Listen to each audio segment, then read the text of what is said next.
We'll start by creating a free EndNote Click account. This is, again, a resource that almost anyone in the world can utilize for free and load into their browser, again, to help access full text article content during their discovery phase. We're going to be installing the EndNote Click browser extension into Google Chrome. This extension is supported by multiple browsers, and I'll touch on the supported browsers in just a moment. Once we've installed the browser, I'll go over some of the settings related to the EndNote Click interface or the utility, and also point out some of the benefits that you can get if you choose to access a premium level account, which is free to do. You just have to sort of spread the word with a colleague, and once that person signs up, you would have some additional functionality in your EndNote Click account. We'll go over what's called the EndNote Click Locker. This is sort of a cloud holding space for the PDF articles that you're capturing with this utility. And then from the locker, we'll export references, export a PDF from the EndNote Click Locker to my EndNote 20 application. Now, this tool is something you can use with other bibliographic management solutions. You can export directly to EndNote Online as well. If perhaps you don't have a desktop version of EndNote, you can send the reference information and PDF directly to your EndNote Online account. Third-party bibliographic management software is supported as well, but there is a slight difference with regard to what you'll be capturing when you export from the EndNote Click Locker to a third-party solution. And again, I'll be sure to go in a little bit more detail in those differences when we get to that topic. And then, once we've exported directly from the EndNote Click Locker, I'll show a couple of examples, time permitting, of how EndNote Click can integrate into a website if an information provider chooses to support that functionality, so that directly from either a search results page or an individual article within an information provider site, you can quickly, add a reference, add a PDF to your EndNote Click Locker, or export directly to a tool like EndNote Desktop directly from the browser extension menu. With that, with that said, I think we're ready to dive in here. So I'm just going to close out of my agenda slides, and you'll see that I've already got Google Chrome open right now. This is something that you can access. I'm actually going to put a link to this, the EndNote Click homepage, into the chat, just in case anyone's interested in visiting that. You can see the URL is click.endnote.com. If you are an EndNote 20 user, this utility, EndNote Click, has been integrated in EndNote 20 so that the default EndNote 20 installation would include loading the EndNote Click browser extension. But for any reason, if you are an EndNote 20 user and perhaps that installation didn't take place as expected from the EndNote 20 interface, I just wanted to point out you can quickly access the EndNote Click homepage from the Tools drop-down here in EndNote 20. We're going to be looking a little bit at EndNote 20 in just a bit, but I'm going to go back to Google Chrome. So again, I'm in Chrome. I'm going to go ahead and start the process here by adding this extension to my browser. We see this is something I could access as a standalone entry in the Chrome Web Store as well, but I can quickly get to that page by clicking the shortcut right on the EndNote Click homepage. Like I mentioned, other browsers do support this functionality. There is a version of this extension for Mozilla Firefox. Really, any Chromium-based browser would support this extension as well. So that means, Microsoft Edge, which is now Chromium-based, that's a supported extension for that browser. This is also supported in the Opera web browser as well, if anyone happens to be using that browser. So you've got some flexibility with regard to, which browser it is that you're integrating this extension into. I'm going to go ahead and click the shortcut now. And you can see that once I've clicked it, it takes me directly to that page. And I did just want to point out again that this Clarivate solution had been formerly known as Kopernio. We're still in the process of rebranding. So you might see the mention of Kopernio on some pages or within some URLs. I just want to clarify that so that there's no confusion. This tool had been formerly known as Kopernio, but recently has just been rebranded as EndNote Click. I'm going to go ahead and just press Add to Chrome. And we see we get a sort of a security warning from Chrome just wanting me to confirm that this is an action that I want to complete. And I'll go ahead and press Add Extension. All right, so now that I've got the extension installed, I'm prompted to create a free account. I'm going to go ahead and walk through that account creation process right now, just inputting some placeholder information for a test account that we can use for our session today. So please just give me one moment as I input these details. Perfect. Okay, I think I've got everything. Just checking for typos. Looks good. I'll go ahead and click on Create My EndNote Click account, and I will get a verification email, that I'm going to need to accept at some point, and I'll be doing that on another computer. But you see that during the account setup process, you're prompted to, find your institution to help you utilize your library resources, your library subscriptions. So we can see here that it's pre-populated me for Clarivate Analytics. Of course, that's the affiliation that I'm going to be selecting today. But if you're at a particular university, you could input those details here to see if we've got an entry for your institution. And if you're at an institution that's not supported, not on that list, please feel free to let us know. There's a link here to send us a message. And again, we can sort of try to get this conversation started with a librarian at your institution just in case. I'm going to go ahead and select my institution here. And I do have on this sort of final setup window, I've got the ability to customize some of my preferences for EndNote Click. If I had a preferred reference manager and I wanted a direct shortcut to that tool, I can configure that here. I'm going to leave this unconfigured just to show you the default setting. You have the ability, and I'll show you in just a moment, a sort of an integrated search field directly on the EndNote Click extension itself. So if you regularly query Web of Science, PubMed, or Google Scholar, you can choose your preferred search provider, and performing a query in that quick search field would automatically launch a search in the associated application. And if you'd like to, give us some metrics as to in regard to your role, feel free to do so here. That's not a requirement either, but it does help us out to let us know who's interested in the tool. I'm going to go ahead and proceed now that I've got my account created and I've got my my extension installed. I'm going to go ahead and add an example PDF to my EndNote Click locker. So you see we sort of serve up a suggestion, just a PDF for a quick test to get started with. So I'll go ahead and click that now. All right, so we're taken to this individual article. You can see that it's a article that's listed on the domain elifesciences.org. And when you've got the EndNote Click extension installed, then you access an individual article that's on a page that supports the EndNote Click plugin, you'll see that there's a quick one-click button where you can access and view that PDF. So if I go ahead and there's a little pop-up describing the functionality here. If I just go ahead and close that quickly, we see that I can see the PDF on the page here, but if I want to retain this, again, in my EndNote Click locker, I can click View PDF. Before I click the shortcut, I did just want to point out that a pop-up, there's a tooltip or a pop-up window that appears to let you know where this specific PDF will be, accessed from, whether it be an open access resource, a publisher version, or perhaps something that's already in your EndNote Click locker. That little signifier lets you know that you might be duplicating something if it already is in your locker. I'm going to go ahead and click View PDF to view this particular article in my EndNote Click locker. This is a standalone article in my EndNote Click locker. We are going to look at the primary locker page in just a moment, but I did just want to point out again that this is a quick way to view the PDF itself. So if I wanted to, I can scroll down here. I could print it from this window as well if I wanted to, but I'd say most users are reading things digitally these days. And then, once I've sort of decided that I want to maybe save this reference or possibly share it with someone else, on the sidebar here, I've got some additional capabilities that I can utilize for this particular article. So if I wanted to download the actual PDF to my computer, to my hard drive itself, I would be able to do that here. I can share the PDF if I might want to, send a little note to one of my colleagues.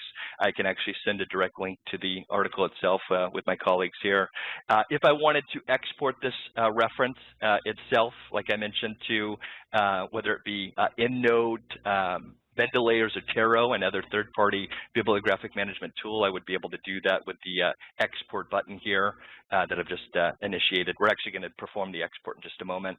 If I wanted to send this article directly to my EndNote Online account, I would be able to push that to my EndNote account here, and I would receive a prompt to input my EndNote Online credentials to complete that process. Again, we'll go ahead and be performing some of these exports in just a moment. I've got a shortcut to visit the journal page if I wanted to get back to that that primary entry in the publisher's site. I have a shortcut for that. If I just want a quick sort of example of how this reference would be formatted with a particular output style, I have the ability to copy this. This is just a plain text reference functionality that you've also got access to in EndNote Desktop and EndNote Online. So perhaps if you're not an EndNote user in general, this might be more useful, but this feature does mirror some functionality that you also have access to in the EndNote software as well. You can tag your articles. If you get quite a bit of resources in your EndNote Clicklocker, you might want to apply some tags to be able to quickly look at some of the certain segments of your overall articles by querying a particular tag, and so that can be really helpful if you are utilizing the EndNote Clicklocker. Again, something you might not do as much if you're also using EndNote Desktop or EndNote Online, but because this tool can be used by non-EndNote users as well, that might be when the locker is a little bit more useful for you. And then if this reference is indexed in Web of Science, you can access this resource in the Web of Science itself. This is a free preview. If you don't have access to Web of Science through your institution, you can still look at the the reference information that's indexed in Web of Science. But again, if you have Web of Science access through your institution, you can expand your search and look for related research and research that might have similar citations in common to help expand your discovery process or the discovery phase for a project. So let's go ahead and now that we've got a reference here in my EndNote Clicklocker, I'm going to go ahead and export that to my EndNote Desktop library, this standalone PDF. So you might have noticed that when I clicked Export PDF, Export Reference, my Google Chrome downloaded an RIS file. This is a temporary text file that contains the reference information for my entry here that I'm going to be capturing. And since this is the first time that I'm performing this in Chrome, the typical Chrome behavior is just that a file gets downloaded to my drive. And that actually, unless I open that file, that halts the export to EndNote. So what I want to do, we can see on the Chrome download bar, there's a little arrow icon. And if I check this option, always open files of this type, going forward, I will save a click because Chrome won't make me interact with this type of file each and every time to complete an export. But because it's the first time I'm interacting with this type of file, I do need to perform that extra step to tell Chrome how to handle this going forward. Now that Chrome knows how to handle this, I can actually just click the RIS file itself. This is already associated. This file extension is associated with my EndNote application. You can see that it's already got the EndNote icon associated with it. If it hadn't been associated already, I might have to tell Windows or Mac OS how to handle this type of file. But again, that file type association is already set. So I'll just click the name of the file. And because I already had a library open, as we saw when I had visited the EndNote application, we see that my library comes to the front of the screen right away. And there's actually a display issue here. I'm not sure why it's not showing me the reference. Let me just reopen that one more time. There we go. That's what I was expecting to see. So again, I just performed the export, and what has taken place is that I've received all of the reference information as a new entry in my EndNote library, and in the same action, the PDF article has been sent to my library as well. So typically, or traditionally, with direct export workflows, if you're locating references to add to your EndNote library within an information provider's website that supports direct export, usually you're capturing the reference information in one process, and then you're locating or attaching the PDF in a second set of steps. One of the nice benefits of EndNote Click, this is the first direct export provider that is able to integrate both of those functions into a single action. So not only am I, when I'm exporting from my EndNote Click utility, whether it be the locker or just directly from the extension, I'm getting the fully populated reference in my EndNote library and the PDF attached at the same time.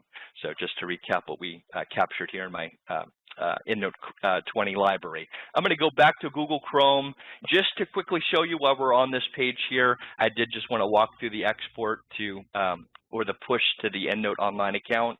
So on the same interface, if I wanted to actually send this to EndNote Online instead, I'll be prompted to, input my EndNote Online user credentials to, approve or authorize access to this utility. So I've got those stored here. I'm just going to go ahead and press sign in. And again, this first time I'm accessing the resource, I have to authorize its access. It's sort of a security mechanism. Now that I've authorized access, I can just close this window, and we'll see that I'm prompted to choose which group in my EndNote Online account I want to export this reference to. So you can see these are all my predefined custom groups that already exist in EndNote Online. If this the particular reference might not be associated to a topic that I've already created a group for, I can just add it to my unfiled group in EndNote Online and file it away later if I want to. I think I'll go ahead and do that today, just send this to my unfiled group. And that, once I've initiated the export, if I were to open up my EndNote Online account, I would see the same outcome as I had discovered in EndNote Desktop. I would see in EndNote Online the reference and the file attachment in this case, in my EndNote Online library. And if I do set up EndNote Sync, which is a feature that we cover in our expert level lesson plan that we offer on a monthly basis, anything that I add to EndNote Online can be brought down to my desktop library automatically and vice versa. So I will be sure to point out our live training calendar where we've got our February sessions published if anyone's interested in maybe attending that expert level session. Like I mentioned, there are other tools that are supported. This RIS file is something that many other bibliographic management tools can recognize as well. But if you export to another tool like Mendeley or Zotero, I did want to mention you are only exporting just the reference information. The PDF will not come at the same time as it does with EndNote Desktop and EndNote Online. So you get sort of an additional benefit if you are using EndNote Click in conjunction with EndNote Desktop or EndNote Online. So we've just performed an individual article export from my EndNote Clicklocker. I did want to just give you an overview of the overarching locker environment. So in the top right of this page, I'll click My Locker. And right now, we've just got the one entry, of course. This is a new account that I've just created.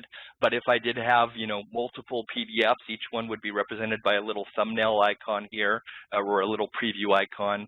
And you could notice, an option to search your locker at the top of the page. These are some of the, tags, the default tags. And if you want to add additional tags to your search, you would be able to add those here. And again, you've got some shortcuts for some various, filtering options if you want to only view a subset of your overall contents of your Clicklocker. I wanted to point out some settings, like I mentioned, so I'm going to go ahead and at this point click Settings on the left side of this Locker page, and you can see that with a free EndNote Click account or a basic EndNote Click account, you can store up to 100 megabytes of information, of articles in your EndNote Click locker.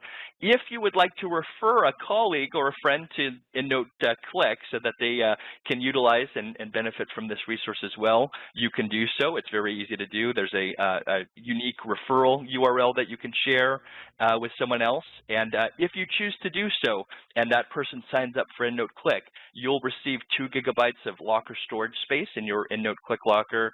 You would be able to mirror your PDFs in a Dropbox folder, sort of for backup purposes, I'd say. Again, all of these items would be available in the EndNote Click locker, but you would have a mirrored copy of the contents of your locker synced to a Dropbox account. And you can maintain a .bib bibliography file for the items in your EndNote Click locker as well. So sort of a really overarching backup. Not only would it be the PDFs, but it would be all of that data that you needed related to those references if you wanted to restore those items in a bibliographic management tool like EndNote.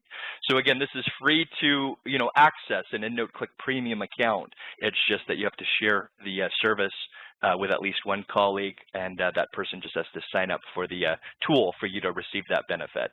So this can be really helpful. Now, if you're at an an institution that subscribes to Web of Science, we can pre-configure, premium access, and so save you a step. One of the benefits of being a Web of Science subscriber, so that can help shortcut the process to obtaining the premium account. From the same page, we can see here that I've got my personal details. If I need to change my name or anything like that, I can do so. If I maybe transition from one institution to another and I want to update my institutional affiliation, I can do that from here as well. I can change my password. I can change my associated email address that I'm using for logging in, or if I need to receive a password reset email, that's the association there. I have, the ability to, like I mentioned, utilize this tool offline if your institution supports, off-site, I meant to say, if your institution supports that. In which case, if you try to access a resource while you're off-site and your library, your institutional library has allowed for this access, you would be able to input your institutional login credentials. And these credentials are stored in the browser. They're not sent to us. They're encrypted in your browser, just like any other set of encrypted, credentials for a website or a service. And again, this can help you access, paid articles for, even when you're off-site if the support is in place. And if for any reason you'd like to delete your account, you can do so from the account page here as well. Quickly, if I just go to over customize, this again is where you can reconfigure your quick search browser integration. If you prefer one of these three information providers, you've got the ability to choose that as a shortcut, a quick search shortcut. Maybe I'll set mine to Web of Science now that we've gone over this topic. If I did want to, instead of just have that general export option to, export a reference, if I use a specific tool, I can select that here and sort of shortcut the process. The verbiage or the language used for that button, that option will update to mention my preferred reference manager. Let's go and let's set this to EndNote while we're here today.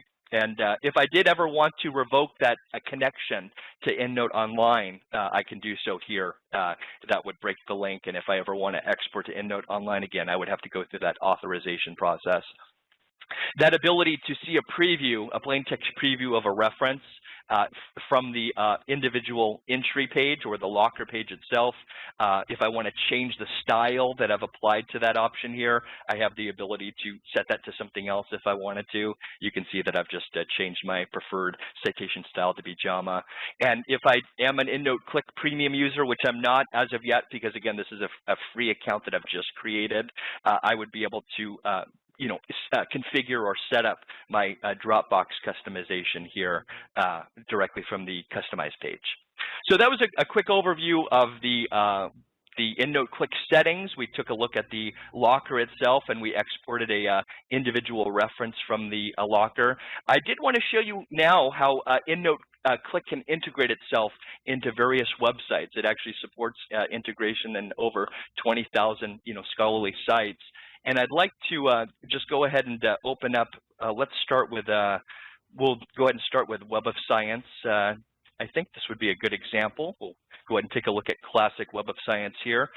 Before I perform an export, once you install the EndNote Click extension, I would probably recommend, and you can really do this at any point, but I would recommend pinning the extension to your browser window. So again, I'm in Google Chrome. This is functionality that many browsers support, but when you've got installed extensions, usually there will be an icon near the top right of the browser window where you can manage your extensions. Here in Chrome, that looks sort of like a puzzle piece, as you can see here. These are all of my installed extensions. We see the EndNote Click extension listed here. And I just want to click this icon, and you'll see that once I pin it, we've got a direct shortcut to the tool here. And this is going to give me some additional functionality if the particular website supports the functionality that EndNote Click can provide. So before we go over that pop-up that we just took a look at, I'm going to perform a real basic search here in Web of Science just due to time constraints. We see that, I've performed a search for asthma. And if I want to click on any one of these items indexed by Web of Science, I'm currently searching within the Web of Science core collection. We see that, if I click, like I mentioned, an individual entry, we see EndNote Click in action. This is the button that we had noticed in the example article page that we first visited.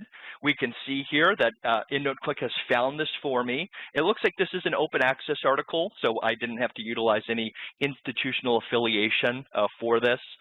Typically, institutional affiliation is set by IP authentication. So if you're on site, you don't really have to do anything special. If you are, off-site, let's say, you might be able to enable a VPN, which would route your off-site traffic through your institution's network, which would make you appear like you're on site. And again, you don't have to do anything special for that. But if you are off-site and there isn't, you're not, IP authenticated, that would be a situation or scenario where, your institution has to, get in touch with us to turn on this support, this off-site access support. But once that's enabled, that's when you could utilize your institutional login credentials to try to access these full text articles that might typically require a fee but you've got access to through your institutional affiliation. Again, this is an open access resource, not already in my EndNote Click locker, so I can just go ahead and click on View PDF. Doing that adds it to my locker automatically. So you might notice I'm back on this individual entry page here in my EndNote Click locker. It's saved to the locker automatically. I don't have to do anything else. But ultimately, if I do want this in EndNote, I can now push this directly to EndNote Online now that I've authorized access. Or again, my relabeled export to EndNote option, now that I've set EndNote as my preferred reference manager, I can click on that. Again, I get a temporary file that gets downloaded here. We're seeing that in the download bar.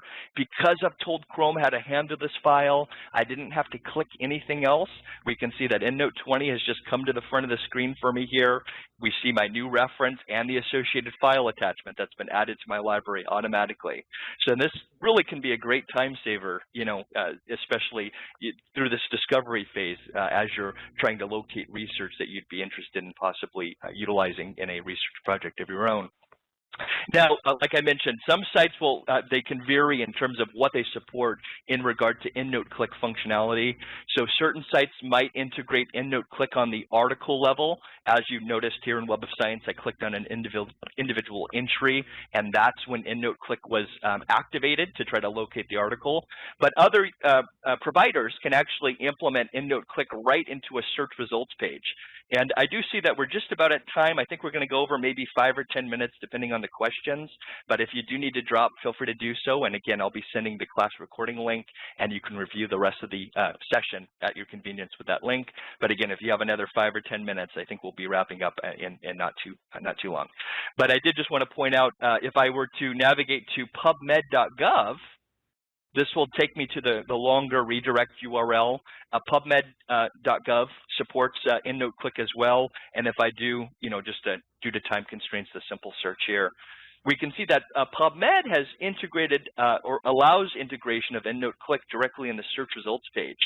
So we see that it performs its function right on this list of search results on a article by article basis. I can point my mouse over the View PDF icon, and if I were to click on any one of these items, again, it gets added to my EndNote Click locker for safekeeping, or I can then export to another tool like EndNote. But instead of downloading, one at a time, if a service supports integration at the search results page, back on the shortcut here that I've pinned to my browser window, we see that I've actually got sort of an overview of my search right here on the pop-up window. So we can see that, all of the items that are available directly on the results page, we see them all listed here. And on sites that support this functionality, I can handle these sort of en masse instead of one at a time. If I wanted to handle many references, many articles at once, I could, mark individual items, multiple items here, or if I want all items that are shown on the results page, I can select all. From this same window, I can, view the selected PDFs. If I just want to add them to my locker and open them for viewing, I would just be taken in each separate browser tab. I would be taken to that article.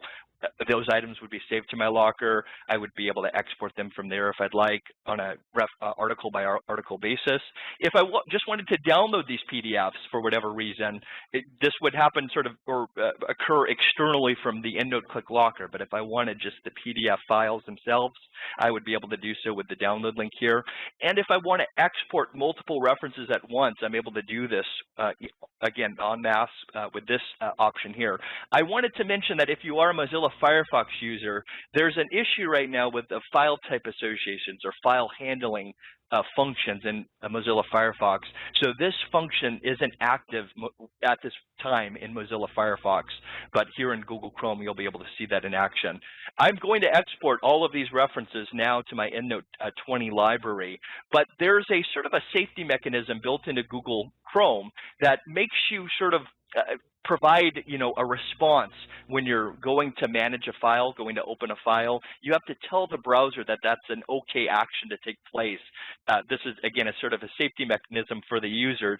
If you were to visit a malicious website that automatically downloaded a file, unless Chrome had a function like that, a malicious file can download and launch and possibly do bad things to your computer. This does add an extra step to this export process, but it's easy to manage. What I'm going to do before I perform this mass export, I'm actually just going to reposition my Google Chrome window so that it takes up about half of my screen here.